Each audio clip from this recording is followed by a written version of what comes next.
As I have headed into my mid-40s, I am experiencing more and more something that my parents and grandparents told me about, which is that the older I get, the more I understand the past, but the less I remember it. And of course, this is a problem when we're writing our memoir because oftentimes just forgetting those details can slow down our progress so much. And that's why today I want to talk about what to do when you can't remember the details for your memoir. Stay tuned.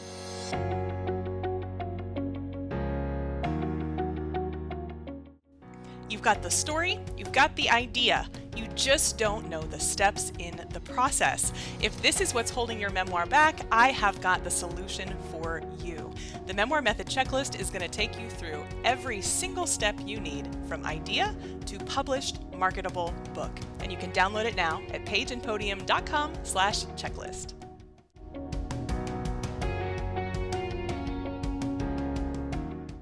One of the most beautiful things of writing our memoir is that it gives us such a beautiful view of our past. We're able to step out and get a little bit more objective. We're able to see what happened to us and really interpret and analyze it almost as though it's an artifact, almost as though we are scientists of our own life. And truly, the further we get away from that, in some ways, the more insight we have.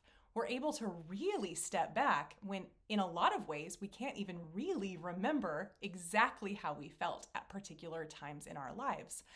In some ways, that is such a gift for our memoir. But unfortunately, especially when we start to get in our head about not being able to remember things, it can actually be the worst part of writing a memoir. And in fact, I find that it often is one of the things that most often throws a wrench into momentum that we've already established. When we get going on writing, but then we have to keep stopping to figure out what the details were, we really can't expect ourselves to move anywhere all that fast. And that's why today I really wanted to talk about how we can approach this. Because one thing that I do find doesn't get talked about enough is that every single memoir writer had to fudge some detail. There is no memoir in existence where the writer remembered every single sensory detail, every emotional detail, every cognitive detail. There just simply is no possibility that we're going to be able to remember every single bit of that story. But the good news is that's actually totally fine. We do, of course, need some detail. We need some sensory detail. We need some emotional detail. But the good news is there really is not as much pressure as you might think to make sure that all those details are in place. I often find that there is a bit of a mindset of, oh, I have a bad memory, or, I always have trouble remembering that kind of thing, that can really block us from seeing the fact that that's no different than anybody else. And the fact that we're having trouble remembering just simply means we've got to get a little more creative. That's what we're doing in the first place anyway, right? Okay, so with that said, on this video, I want to jump right in. We have 5 tips that we regularly give out to women who are in the Memoir Method group memoir writing program. Oftentimes, we hear in our group calls, folks are looking for support around details that just simply aren't coming to them. So we have developed 5 ways that you can think about this, 5 practical ways to move forward. Some of them are a little bit more abstract, some of them are very concrete, and hopefully among this mix, you will find the solution to get your memoir moving forward, but also to keep it moving forward without that annoying stop-start thing you've got to do every time you can't remember a detail. Okay, so with that said, the first tip that I have is really kind of a more expansive type of tip. This is really just a way of thinking about things. I often find that when authors, especially first-time authors, when they can get a sense of how the industry looks at things, it actually is really, really helpful because we have so many stories that we build up in our minds, just our stories that we told ourselves, right? And oftentimes the real story is nowhere near as intimidating, and that is the case here too. So the first thing I want to remind you as you are moving through these tips is that readers actually care much more about the truth than they do about the facts. Now, one thing I find so often is that because memoir is a nonfiction genre, a lot of times authors are under the false impression that they really need to make sure that every single detail is spot on, dialed into the level of accuracy that really no actual person would ever be able to accomplish, because it's nonfiction. So it has to be real and true and factual. The problem is when we start aligning the word fact with the word truth, we really throw ourselves off our game as memoir writers. So let's start by distinguishing between what we mean by facts versus truth, because often conversationally, we really mesh these together. Oftentimes we'll use them interchangeably. And in an industry context for memoir, they really aren't actually interchangeable. So let's start with facts, because facts are a little bit easier to nail down than truth. When we're thinking about facts, we are just simply thinking about provable pieces of information. Now, necessarily, when we're thinking about something that we will have to prove, we have to be as specific as possible, because the more specifics you start to add, the less verifiable the thing will be. Now, let me give you an example here. So oftentimes when we're thinking about facts, the easiest way to illustrate a fact is through a statistic. So one of my favorite ways to illustrate this is by thinking about the wage gap. Now, this is a very, very common fact that we have heard bandied around for many, many years, that women will tend to make 86 cents on the dollar to men. Now, this is a number, so we really should be able to either prove it or disprove it. And in fact, we can. When we define women versus men, we know that that statistic has at least been gathered in good faith. We can look at the methodology that the scientists used. We can read the actual report where they came to this conclusion. We can quite literally verify or unverify this statistic, whether it's a fact or not a fact. But even with a statistic like that, a statistic that feels so concrete, so well worn, we can poke holes in that, right? If we get more specific, that 86 cents number actually starts to fall apart. When we're thinking about Black women, when we're thinking about Latina women, that number is way lower than 86 cents. And because 86 is an average, white women tend to be a little bit higher than that, right? But we can even break this down more, because even, of course, among white women or Black women or Latina women, we also have other intersections of oppression and power, right? This is the entire idea of intersectionality. So now if we start saying, well, Black women make 71 cents to the dollar for a white man's $1, well, when we start breaking that down, we can break it down by age, we can break it down by ability, we can break it down by weight, we can break it down by gender expression. We have tons of intersections that we can put here that I guarantee are going to make that 71 cent number just wrong. The more we dial in, the more chance there is for that fact to end up not actually being a fact. And this is what makes facts so difficult in memoir, because there is a draw for us to continue down a cycle of getting more and more and more and more specific until it could never be true enough for us. And that's why I want to throw a wrench in this whole fact framework. We're getting rid of it, because instead, what your readers actually want is truth. Now, just as fact was something that was so specific that we can dial it in and prove it true or false, truth is the exact opposite of that. Rather than trying to get as specific as we can so that we have a concrete litmus for true or false, when we're thinking about truth, we actually want to zoom out. We want to come up to that 10,000-foot view where not only is our experience right, it feels correct for what happened, that also that experience is now broadly enough defined that other people can come into that truth with us. So that said, let's take this fact of our wage gap and move it into truth. What if we wanted to make an argument that was true about the wage gap without getting mired down into however many cents per dollar whoever makes? Well, what we would want to do then is not tune into these hard fact numbers. Rather, we want to think about the emotional truth. We want to think about the experience of living that discrimination. Now, when we start doing that, we can talk about things like sexual harassment in the workplace. Well, guess what? People can come under that umbrella, whether they're a white woman or a black woman or a Latina woman or a man. There are tons of places that people can connect with a message about sexual harassment. We could talk about discrimination in terms of raises.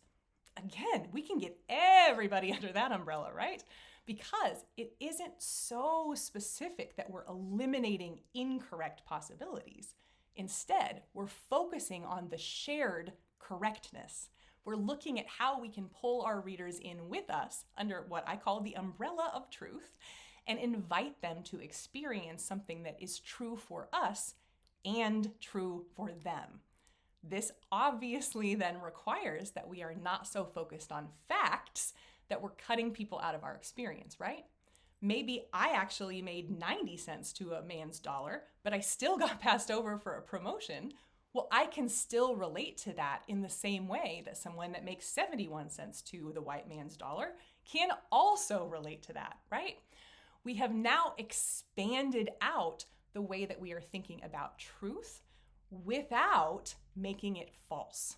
So the last kind of component here when we're thinking about fact versus truth is I do want to make sure I am not telling anyone that you should just make things up. Rather, what I want to encourage you to do is take that fact, take that detail that you're wanting to share, and think about, if you can't remember it exactly, how high up can you zoom out? So maybe you can't remember what color that chair was, but maybe you remember feeling really uncomfortable sitting in it. Maybe you remember that you weren't really sure if you should cross your legs, if you should kind of sit up straight, if you weren't really sure, you just really felt nervous. Well, now we can relate to that. Maybe my chair wasn't orange, but I sure did feel uncomfortable sitting across from the boss, right? So when we think of it this way, we are not being dishonest. In fact, quite the opposite. We are being honest with ourselves and giving our readers a chance to be honest in how they relate to us. This is gold. So my first tip in a nutshell is when you come to one of these details that you really cannot remember, the detail just escapes you completely, I want you to remind yourself that probably readers don't care. They probably won't even ever notice that you left it out. So what if instead of worrying about that detail, you instead focused on the umbrella of truth that you want to pull the reader into? What is that emotional resonance that you want to create with them? Because number one, that's going to be way more powerful anyway. And number two, you probably do remember that part. You probably do remember the truth of what it felt like in your body, the truth of what it felt like in your brain. Share that. The detail matters so much less anyway. Okay. The second tip, we're going to go all the way from super abstract into super concrete with one of Emily and my favorite ghostwriting tips. Now, of course, ghostwriting a memoir for someone else is a really different experience than writing your own memoir. I can assure you of that. But there are some ghostwriting tips that we like to share with folks we work with in our coaching capacity, because oftentimes these are just really good tips that work really well to move the process forward. Professionals have to get our pages written, so oftentimes we've got the best workarounds when stuff gets tough. So here the tip is, if you can't remember those details, take to Google Maps. One of the most fun things I think about ghostwriting memoirs for others is that they will mention these places, and then I get to go into Google Maps or similar types of things, sometimes the place's website, whatnot, to really get a sense of what that place is like. Now, often I will find, even if it is somewhere I have been before, pulling it up in Google Maps or pulling it up in Google Images really helps me capture details that I actually didn't even notice. And I'm sure that you have been in this position before, right? I am sure that you have been, for instance, to a wedding where you had a perfectly nice time, you watched the ceremony happen, you even maybe noticed a decoration or two. But then when you see the pictures, there's so many more details that you missed in the moment. This is exactly what we're tuning into. That truth is probably what's hanging out with you in your memory, but all those details, they usually do exist somewhere.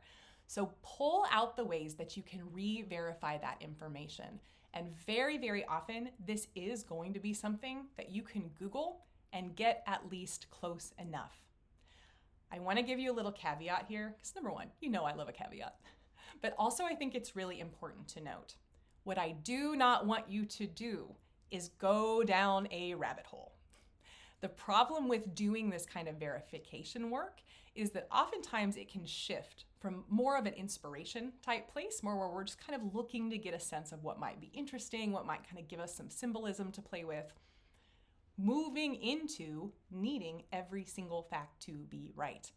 And where this really slows folks down is when instead of something indexed, like Google Images, Google Maps, whatever, we will go into our old family photo albums.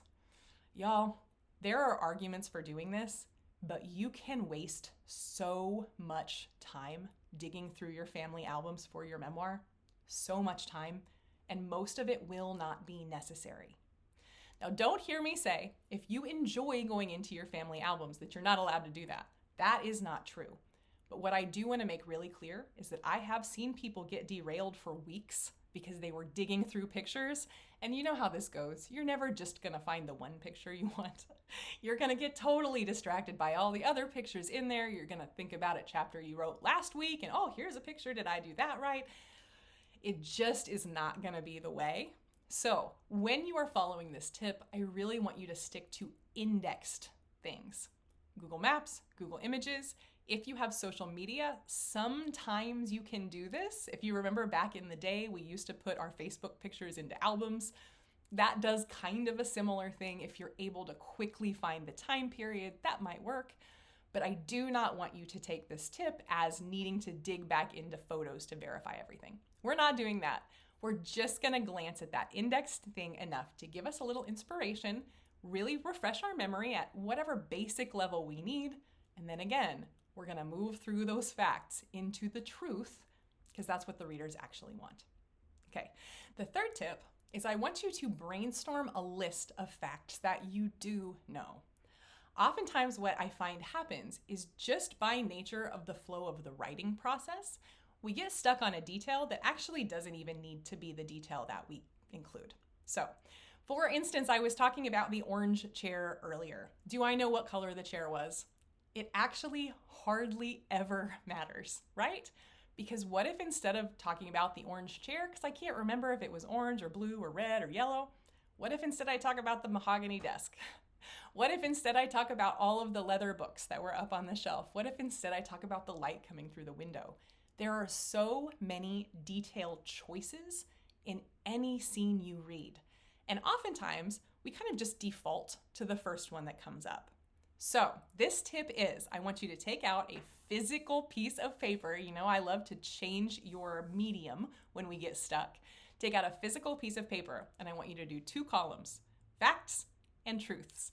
And now I want you to stop writing, get away from the computer, and I want you to write every single fact you can think of and every single truth you can think of. Now, I want you to go back to the scene, and rather than just kind of default allowing the flow of the scene to choose which details go in, instead, I want you to look at your list of facts and your list of truths, and I want you to see which of those go together. Where is a truth that aligns with a fact, where, say, a fact becomes a symbol for that truth? The fact kind of helps dial up the intensity of that truth. How can we really strategically choose facts that we remember as the details, rather than just holding ourselves to this standard of having to recall every single detail? Let's be strategic about it. No one remembers every detail, but I guarantee you remember details that are going to move the needle forward. That's really all we can ask of ourselves. Okay, that is number 3. Number 4 is a great one, particularly when you get into that messy middle. You have no doubt heard me talk about this before. When we are thinking about a 3-act structure, the second act is the whole middle half, from 25% to 75%. And it is very, very easy to get bogged down and feel just really kind of lost, even a little mechanical, when you get to about halfway through your book. At this point, I find that the details really are so distracting because oftentimes we're a little bored with the writing. Shoot. Well, let's tackle that problem at its root. So this time, instead of doing your brainstorm, I want you to actually let yourself free write. I will warn you, this is quite difficult when you are in the middle of a book project, especially one that means a lot to you. It's really, really difficult to shift your mindset to where you are just writing. No expectation that it goes anywhere in the book. You are just writing. But I do find that allowing yourself to just simply dump out the scene, just as though you were telling a friend, no pressure to have it connect with what happened before in the book or after the book, just get it out. I often find that when you start doing that, you will naturally remember the details you need to include because you get in a flow. What happens so often, especially again in this messy middle, is we just get tired. And when we get tired, we don't want to put that energy into remembering. So what are we going to do? We got to make it fun, right? And usually the best way to make it fun is just to give yourself permission to free write. So what will that look like? That can look like a Word document where you are writing a scene, but again, with no attention to the context within the book. But I also love to journal. So you also can just simply take a break, journal about that scene, just get everything down you want to. Again, no attention to the context of where it falls in the book, no attention to whether it's readable by a reader. Rather, what we're trying to do is just clear some of the cobwebs out and get back in touch with that part of you that wants to tell these stories. That part of you knows all the details you need. We just might need to clear the cobwebs out. Okay, and my last tip, when you get stuck like this, you're trying to write a scene, you cannot come up with the details that you need, it's so frustrating. What I want to encourage you to do, if all else fails, you've gone through all these other tips, I want you to consider whether that scene that is missing the details you want, does it actually need to be a scene? This is kind of similar to my last tip or a couple tips back, where we were thinking about how we were going to kind of choose strategically which details we wanted to put into our scenes. You don't forget everything, right? You just need to remember enough to make a vivid scene. But what if you can't remember enough to make a vivid scene? Well, one thing that happens is folks get really hung up on the fact that they really wanted that particular scene to be a scene. They wanted to paint a picture for their reader. And oftentimes we get so hung up on this that we can't see that there are many, many other choices we could be making. And one of those is, instead of using the scene as a scene, what if we just make the scene context? Oftentimes we have scenes and then we have kind of just quick retellings. Something happened and I just need to catch the reader up that this thing happened so that I can move on to something that is a larger point of the book. And this is what we're doing. Rather than having a full-fledged scene with action and emotion and dialogue and movement, what if instead, if we can't remember those details, let's just give the reader a couple sentences, maybe a paragraph, just explaining what they need to know. Because if you've told this story to other people, and I find that almost everybody that's writing a memoir has, and if you've told that story and they thought it was interesting, then you do remember enough detail. Oftentimes, you're just trying to push yourself to recall different details than the ones that you actually need. So, even if it's just for now, even if you have to tell yourself it's just a placeholder, consider whether that scene would work just as well as a piece of context, and whether there's a different scene that you could use to kind of scaffold up that chapter while not needing to push yourself so hard on remembering details that, frankly, are often just gone. Is what it is, right? Okay, as you are moving through, the most important thing here is to remember that no one is perfect. There is nothing about memoir writers that make us better at remembering things. There is nothing about memoir writers that makes us more able to recall details. It just simply is part of being a human that we don't remember everything that's ever happened, particularly when it comes to some of these sensory details. So, go easy on yourself. Allow yourself to just simply not know the answer. You can still write a good book. You can still follow your outline, which I know you have because you watch this channel, and you can still complete an exceptional memoir. It's just that you might have to let go of some of these details that you're really holding on to. All right, as you are working through this, if it would be helpful to have a community of people around you, a community of other women who are working on their memoirs too, I hope you'll check out our group program, The Memoir Method. In this program, we not only take you through every single step to developing a powerful, solid outline and writing plan, we also continue to give you support through the course of the program so that you are working through not only the development, but the writing of the first draft, the revision process, and as bonus lifetime content, you also have all of our best tips on publishing traditionally with a hybrid and self-publishing, as well as our platform and marketing modules.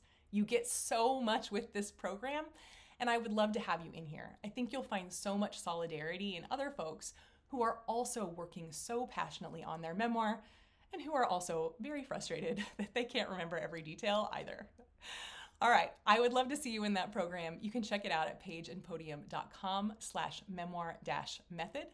Otherwise, please feel free to check out any of our additional resources. And if you would, as a favor to me, please like, share, follow, rate, and subscribe. It really helps us get to so many more people who need this content. Okay, as you're moving forward with your memoir, remember to be kind to yourself in all things, and happy writing.